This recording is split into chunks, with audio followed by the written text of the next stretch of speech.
We only talked about the tough thing.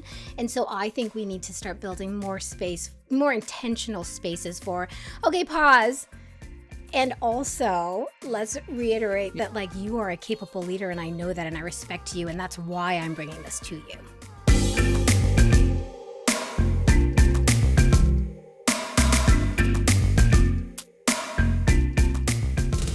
In today's episode, we switch things up. Roxanne and I take a minute just to step back and talk about what's top of mind for us in the news, at Ethena. Stick around if you want to learn a little bit more. And don't forget to subscribe to stay up to date with our latest episodes. And of course, I'd be remiss if I didn't take a second to mention Ethena, the company that pays for my and Roxanne's salary. Check us out if you are looking for the latest and greatest in AI-powered compliance training. Hi, Melanie. Sup, Roxanne? I feel like I've seen you so many times over the last few days. Just like so much. A lot going on. I totally agree. Nothing has felt especially chill. No. Mostly in a good way. Yeah, nothing bad. Just like very busy. Chaos. For which the environment which we And find. still, for the record, kudos to you. You found time to give me in-the-moment feedback, which I really appreciated. You did that just today, and I thank you for it. Do we want to talk about it? Sure. So the context was I did a very classic HR thing. So somebody was asking for a change. This was a leader on our end, and I had responded with a typical like, hey, cool, like happy to think about this. And also here like the 20 billion questions that I need answered before we can do a thing like this.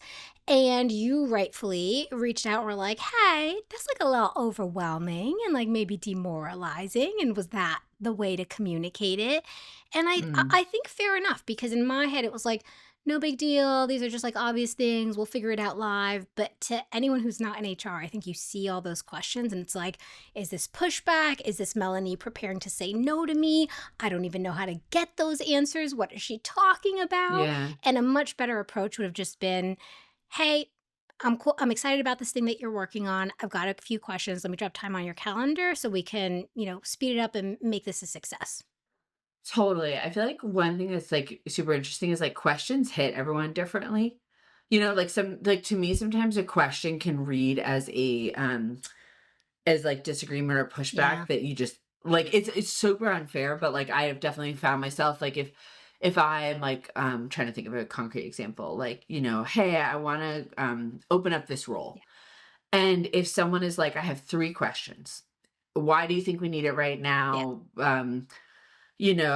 Don't you think we tried this before and it wasn't successful? All I'm seeing, even if they're like genuine questions, they're like trying to understand so they can get on board with it. I definitely like can clock them as like, these are just thinly veiled criticisms that then even pisses me off more. 'Cause I'd rather them just be like, yeah, I think this is wrong. Yeah. Like I respond much better to like, if I was like, I want to open up a role and you were like, I think this is wrong for these 5 reasons. Yeah. Let's get on a call. I actually like that much better because I think I have this, like my massive pet peeve is perceived, which like perceptions are not reality, but they feel like it. Was it passive aggressive, ness? And I feel like I actually really appreciate if someone just like states their perspective, because I think I have this thing of like, it is easier to ask a question or to challenge than it is to like put up your own proposal. Yeah. So also like it may be a little bit of that. And then I think it was also kind of a classic sales HR sort of thing of like your questions were reasonable. But like even timing, like we talked about, like you said something end of quarter hits different than like in a more chill time. And so but to your credit, which classic you were very open to it, which I think makes it easier to deliver feedback the next time. Because if I give you feedback, then you're like, thanks. Just one word Slack. I'm like, oh my God. All right. Like, I don't want to do that again. You were actually very funny because you sent it to me as a voice memo. In the voice memo, you were like, well, you said you like blunt feedback, so I hope that's true. And then you said it. And then I was like, to be honest, I didn't even feel blunt. That just felt like communication. So it does make me think like, I think you've got some PTSD from maybe people not responding well in the past. Well, sometimes, you're just like, look, we're all like going through our days and you don't realize like, in calmer moments, I might be like even like more thoughtful or something. But I do think the voice memos help because I think that like, at least it gives a little more context than obviously live conversation best, but like, we were going through a million different things. I think a written message can be really Yeah. difficult sometimes because you like are reading in tone Yeah, that's yeah, not yeah, there. for sure. The other thing that really stood out to me in your feedback is, and I constantly have to remind myself of this, is I think messaging just comes differently from HR. I think if somebody else had said it, if it was like the head of revenue, for example, asking these questions, I think it would have maybe felt more like, I know he's asking these questions from like a business oriented way and like he's not trying to slow things down. I think you hear it from HR and it's like, oh God, they're just trying to say no. Like it's true. It is. It just No, hits I think different. you're right. Like, in the army, there was sort of like main effort and support, and I think there can be this like narrative that builds up of like main effort, kind of functions being like they just don't get Yeah. it, whatever, and like it's not fair because it's like we all have different jobs. If we all had the same job, that wouldn't work, Mhm. So like, but I think you're completely right that like illegal has the same thing, right? Like legal with, Totally. sales for contracts or Yeah. something. It's just like, just effing sign it. Yeah. Um, Yeah. you It feels scarier. yeah. It actually doesn't feel scarier to me. And maybe that's like CEO versus, how it hits the leaders. I think it can feel unfairly like you're dealing with bureaucracy. Yeah. Well, you did say that in your comment. I remember you were like, "Oh, Yeah, okay, I know it's because you're trying to stick to X philosophy." And I was like, "No, that's not what I'm trying to do. I'm trying to do X, Y, and Z." But like that's not how it comes across because it's coming from me. Fair enough. Fair exactly. enough. Exactly. Like, because it's like the sales leader is like, I need to hit this number. And, it feels different. Yeah, yeah, yeah. Which for the record, feel free to disagree with this, but I will tell you what I have personally observed is I find that even if HR says the things like, hey, I am coming to this for business reasons. Here is why I'm Yeah. asking this. To your earlier point where you were like, no, no, no, it feels passive aggressive. It feels like you're not saying the thing. I think it can come across as like, you're saying those things because that's what I want to hear. But I know that it's Mm, really put from a place of bureaucracy. And so, like, I would say that for anyone listening in, like, yes, say all the things. And also, just own that like this is your role, this is the unique position and impression that it can give, and so you've got to find other ways to meet the person halfway. totally. And I think some of that can just come from like, a bunch of little things that build Yeah. trust over time, like as a silly example, but with something else in a revenue function today, I needed you to get on a call that's not going to be very valuable for you. And you were like, no problem, to help Yeah. out someone. And it's just like those things I think go a long way toward the like circle of trust building, of Yeah. like it's just like I don't know, we're all just little people trying to get our needs met. I don't know. I just like that you're honest about everything. It makes it so easy to genuinely, it makes it so that like I never feel defensive or undervalued or anything like that. I just feel like you have Hmm. a clear goal, you're trying to achieve it, and you want me to help in the ways that I can, you know? I'm not to everyone's taste, but You're to my taste, Roxanne, okay? six That's all that centimeters. matters. We are shipping a lot of new features that are coming in October. So What many new is your features.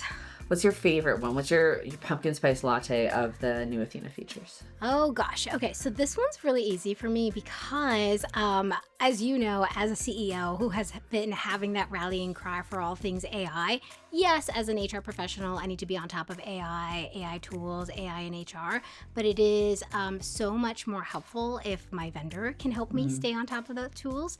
And so one of the things I'm really excited about is that we have a new AI feature that is PDF to training converter. You literally upload a company policy, could be your Mhm. PTO policy, could be your dating policy, and it will spit out a training for you, an interactive training with questions, with images, with relevant scenarios, and then you've got the AI co-pilot there that can say, hey, change up the pictures so that it more matches my fintech culture, or so that it Totally. reflects, More factory dogs. I need more workers. dogs in these pictures. There you go. More dogs. Petco, hit us up. I just really, I really like that. It's just a very easy, I don't have time to start a training from scratch, but I did roll out this new policy. I do want to make sure that employees pay Yeah. attention.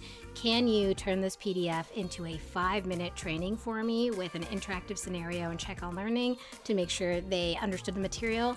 Hell yeah. So I'm really, really excited Smashing. for a PDF to training converter. Totally agree. Well, I think that for that reason, folks should check Athena out.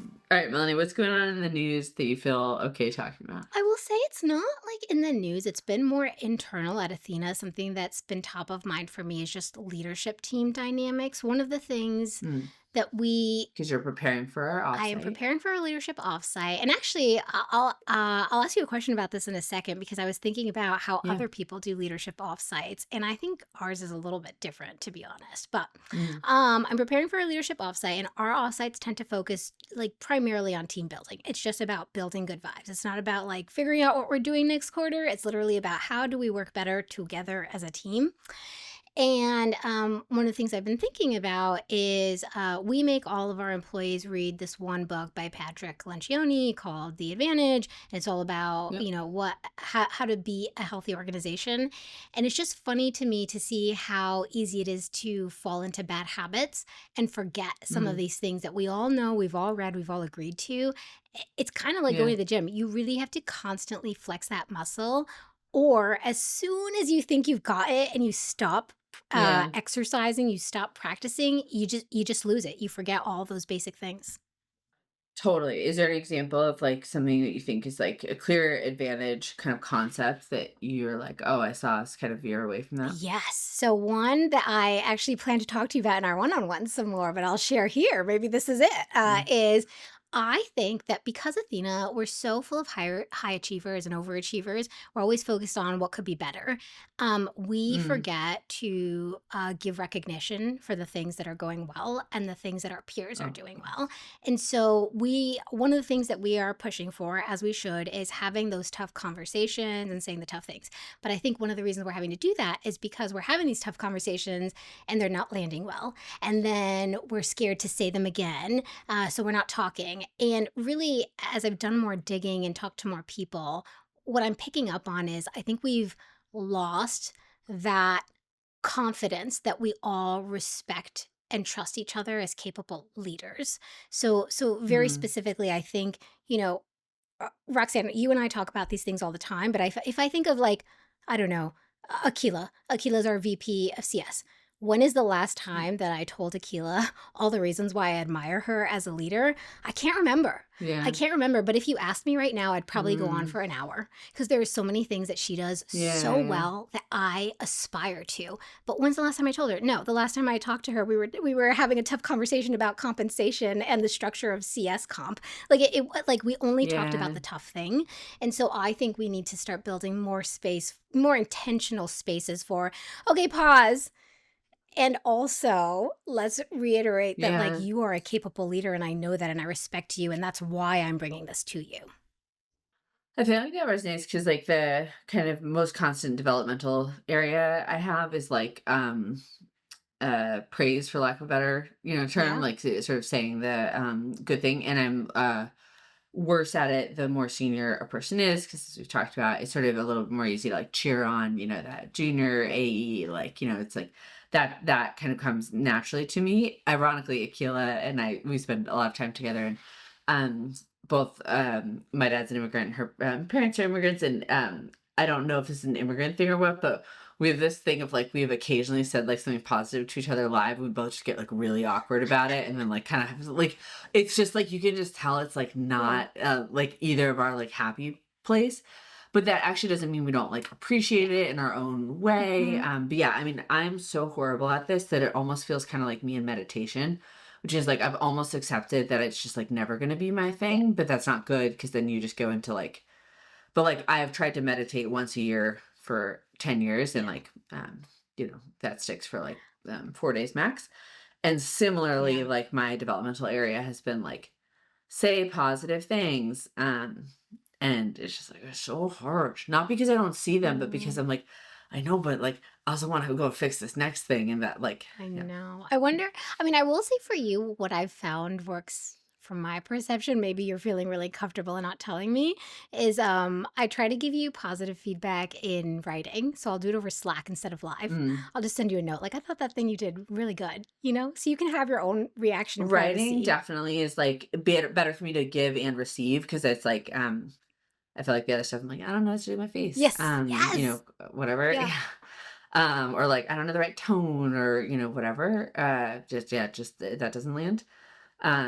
So yes, writing definitely helps for me. Mhm, mhm. But also I feel like it's just a bit of this like the win is the win, you know? Yeah. And so then I just forget. Yeah. I wonder I feel I'm Anyway. about to say something that I already think is a bad idea, but let's workshop it. I almost wonder if like maybe the thing that works is like before you give the tough feedback, you just reiterate like, and by the way, here are the things that I love about you as a leader. And also, now I need to bring you some tough feedback. I could see it But then it kind backfiring. of feels like the, you know, shit sandwich Well, okay, it's not sort of it's only thing. the shit sandwich if you end it with the positive, I think. If it's an open shit sandwich, I think maybe that's okay because it's not It's like mixing a mess. Norwegian Yeah, sandwich. sure, Like, exactly. Because yeah. I'm not mixing messages. I'm telling you one good thing, and Yeah. also let's talk about the bad thing. But I think for me, where it would go wrong is it would feel disingenuous. Like I feel like it's like, especially sometimes, like if you're like kind of heated and frustrated, it's like a little hard. But maybe that's why you're saying it's important to like switch your mindset to like, I do have many positive things to say about you. Also, right now, I think you're, you know, okay, actually though, I wonder if that's part of the problem. Like, do you think when you're having to give really tough feedback and you're in your feels, do you think in that moment you are cognizant of and reminding yourself of all the reasons why this person is awesome, or do you think you yourself forget of all the reasons why they're awesome? oh, I think I forget because I'm just like, that might be true, but right now, all I can see is, you know, in the Yeah, way that, like, if you've ever had a, you know, totally. fight with like a spouse or a child or something, Yeah. and it's just like, yes, of course, I like love you to my core, and right now, I'm really upset about this one thing, Yeah. and that is what I would like to talk Yeah, about. yeah, yeah. You know, Yeah.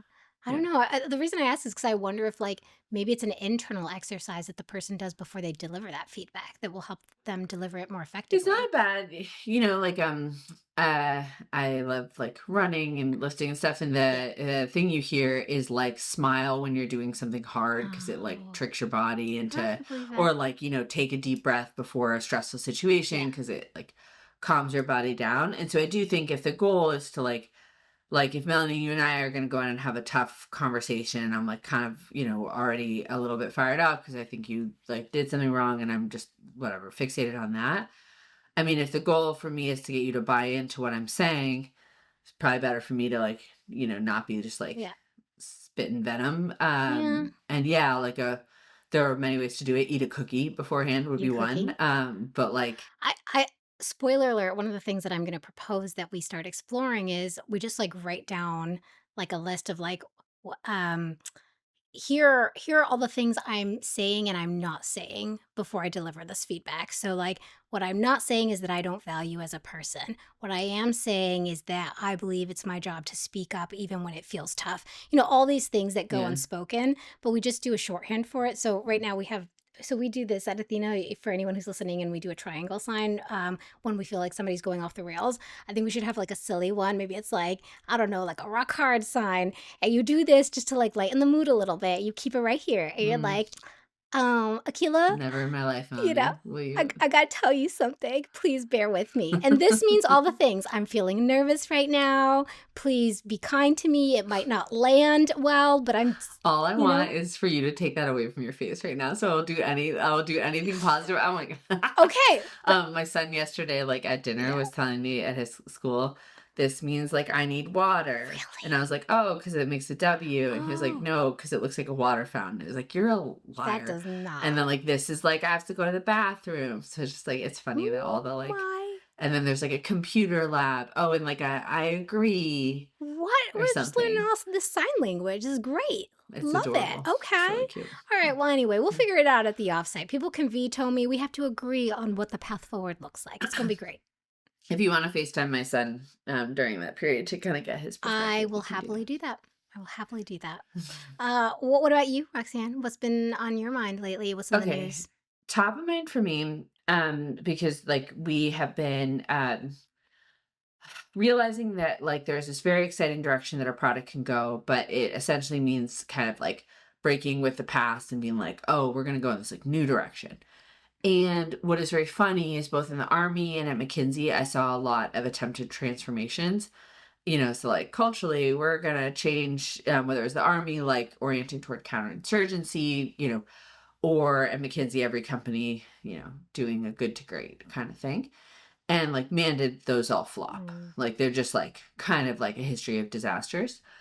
And I think what is very funny is if you had asked me early in the year, like if you told me like Roxanne, you're gonna try to like basically refound the company and like reorient it, I would have been like, oh, well, we're a startup. We're like, still relatively small in terms of how many employees we have. Like this won't be culturally hard. What will be hard is figuring out like what do like the job, like what exactly are we trying to technically do differently? But like, no, it won't be culturally hard, right? We don't have fiefdoms, we don't Yeah. have turf battles, we don't have politics.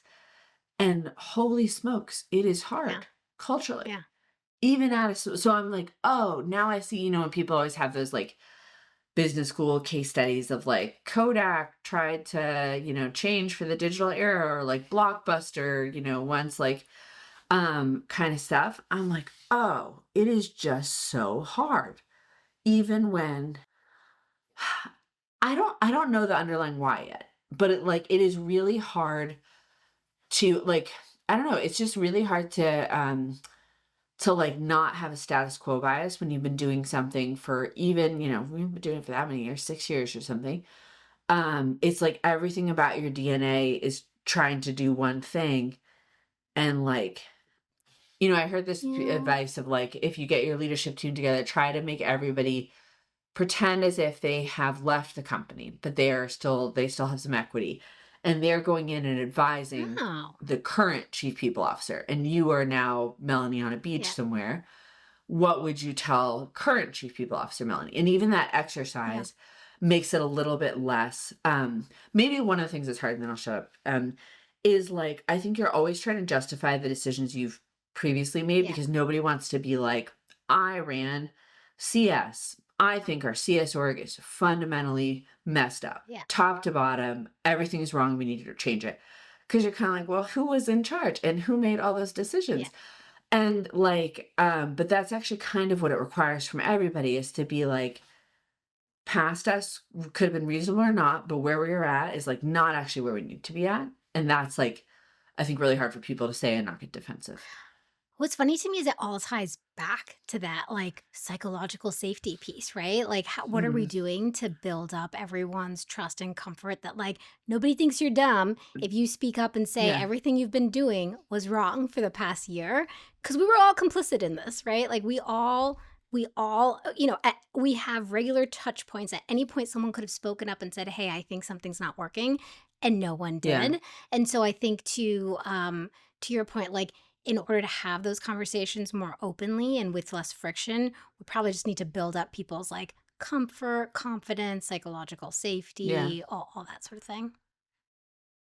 I buy it. It's just kind of funny because it's like, I believe the like leadership school that's just sort of like everything is fundamentally a leader's fault. Mm. And so I'm like, well, like it's my company. Like I'm the CEO. And if I'm okay being like, I think it's wrong, it's like, it's a weird, it was surprisingly harder than I thought. Fair. And I will say that we hired a team with like a specific vision at the time that we hired them. And I think that's always a friction point with startups because they change so quickly. Is that the Totally. expertise that made you so good yesterday is not the expertise that we need today. And so, how quickly can you adapt? That's like the whole AI thing, Yeah. right? HR people were never hired or promoted because of their technical savvy, and now they're being asked Yeah. to be AI experts, and that's scary because we've never done that Yeah. before, Yeah. and we're not sure that we can, many of us. So I don't know, there's a lot of Totally. fear in here. Yeah. I think that might be the fundamental thing that just is hard is like, in any organization, the leaders got promoted and got to that under like old Yeah. world. And so I feel like there is always like some fear spoken or realized or not of like, but will I like hack it in new world? Would I be the sales leader you would have hired, with this new vision? Like I think it is actually just like very understandably. And I felt it myself as CEO, right? Like, am I young enough? Am I technical enough to Yeah. like lead a company in this like new direction? Like I Yeah. totally see why it can cause a bit of like Yeah. existential I will angst. say to your credit, something I think you did really well was you identified the need for a unifying vision that really motivated and Mm, rallied everyone. I like to be honest, that was a miss on my end. I think that sometimes people often overlook the need to motivate their own leaders. There's this idea that the Mm, leadership team needs to motivate everyone else, and that's true. But the leadership team themselves need to be motivated. And I think it was really important that totally. you, as a CEO, really saw that. I was very much pushing for, like, oh no, it's on the VPs to motivate their teams. But you sort of caught, like, no, no, the VPs need to be motivated, and I need to be Oh, providing a yeah. clearer vision for them. I mean, I feel like everyone just loves like a story they can kind of repeat to themselves. You like show up in the morning, maybe you're not feeling motivated or whatever, and it's just like, okay, what are we doing? Why Yeah. are we doing it? Like, I think there's just like really is something to like a mantra. I feel like you hear a lot of companies that navigate it, even like when we are talking to Brux's CPO, they were talking about like, stagnant, having a stagnant period. And like, usually I feel like any company who has turned it around from that, they typically had some sort of motivating like milestone type thing, Mm, like profitable by X date or yeah. like, double the business, but just like some like rallying cry that everybody was like, this is what we're doing. Like, and like leaders were bought into it, junior people are bought into it.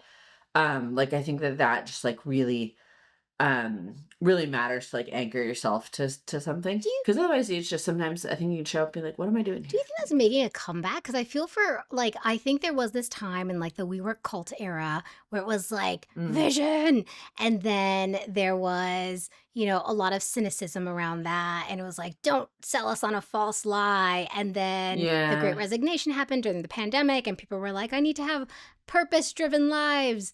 And then all of a sudden, Gen Z was like, no, this is a transactional relationship. Do you think it's sort of like swinging Yeah. back again now and like people want vision? Melanie, is there anything you can't pin on Gen Z? No. I will find any opportunity to blame Gen Z. Gen Z, if you're listening, come on, fight me. Let's make this happen. We should have a Gen Z They'll be like, person. well, like the Great Recession. It's like, Melanie, Gen Z was like two. And I you're like, know. well, like, I think those 2-year-olds were Yeah, like, they were predicting the no, I'm future. just It giving was you a a good hard one. time. We should invite a Gen Uh, Z on the episode one day and just oh have my like a real God. debate. I would enjoy this thoroughly. I would be educated, I'm sure. Or like send you into a Gen Z like meetup and see if they can sniff out that you're not one of them. I think they I would could. find that Oh my really God, Roxanne, do you remember the intriguing. other day? Our marketing team put out this new series of. Oh, Did you see it? This marketing yeah. team put out. So our marketing team put out this new set of ads on Reddit. And there was one of them that was apparently off a meme. And it was like these two pictures side by side. One was sort of like an 80s looking dude, and not 80 years old, like from the 80s. And then one was this sort of Way to not alienate both I'm demographics. trying. I can only pick one demographic at a time to alienate. I gotta pick my battles here. But it was, our company mascot saying, "What is it?" Because I don't even know the meme. It was something like, It's like the meme is the guy she told you not to worry about. "Yes, yes, yes, That's the you meme. versus the guy." Okay, and we did it, but like Yes. we replaced the guy with the training because we do compliance Yeah. training. And I saw it and I was like, "Wow, marketing team, what a cool graphic, so cute." I'm not quite sure what we're referring to here or if that's clear to the audience, but I'll trust you here. And everybody was like, "Melanie, it's a meme, dude. Like, like where I could never blend in. I don't know half the things going on in the internet." My husband is usually the one to like explain like whatever like I'm not extremely online. It's okay. Um, It's okay. but I do really like that one because that's like a joke of like, like, oh, I'm going to CrossFit. There's a new coach. He's great. Like I feel like it comes, Fair comes enough. I up a lot. think maybe my equivalent would be telling Hermie I was hanging out with another dog. And maybe he would get a little jealous. Yeah. No? Is that not? Okay. It's very confusing how I would just say like, I'm not sure if this is an HR thing. You look like you should be very cool. Like, I look I look like I should be cool. yeah, like you've got like the cool. I feel like John is like Oh laughing in the my background. God. Like And then like what a you like you've got disappointment. like cool clothes and stuff, and then it's just like, Mm, it's like very clear that it's like, oh, yeah. oh, There's a reason you're in HR. Whereas like I feel like I look uncool. Like people And like I walk around yeah, Williamsburg and it's like yeah. that's like But you're actually she's just like cool. a mom. Okay. Yeah. I'm Yeah. no, Oh, I'm you're not like, cool, but at least okay. like they like largely I don't match. It's know. just I don't funny. know. Roxanne, you can give me some tips to dress the way that I actually am, and then it'll be great. I think we've just I like know. covered a lot of ground. Transformations, personal Yep. transformations, style Yep. transformations. was good. work It was a good transformations. talk. It was, it was a good We talk. really just I think we was. stuck the You landing. know what, Roxanne? I think we need to Um, have give ourselves a little more grace, okay? It's been a wild week. It's end it's of been a quarter. week. We are racing to get things done. Maybe we just needed to blow off some steam. I am incredibly pregnant, hot all You the are. Oh time, my, how many sweating. years? Like less than 2 months away. Yeah, Oof. that's great. Okay, I'm happy for you. It's gonna be good. You're almost at the finish line. It's gonna be fun. No, it's the starting It's the line. starting line. That's, Oh gosh. yeah, But that's a little really easier get you. maybe. Do you think it'll be easier or harder, baby number 3? Like, because you've had a few I reps. think I'll be so tired that it will be one of those things of memes for being like an older mom and having a lot of kids, or just like my kids slept through the night, and then it's like you look and like it's because you didn't turn the monitor on. So like you just wouldn't know if they were screaming the whole, like I think I will be Okay. Okay. at that. But then you'll have Yeah. gotten a good night's Yeah. sleep, so it's okay. It's fine. There you 100%. go. Yeah. You can do anything if you've had a good night's sleep. Melanie, good Good talk. talk. Good talk. I've been waiting my whole life to say this. If you like this episode, please like, subscribe, and follow us on LinkedIn, because that's the only social media platform where we hang out.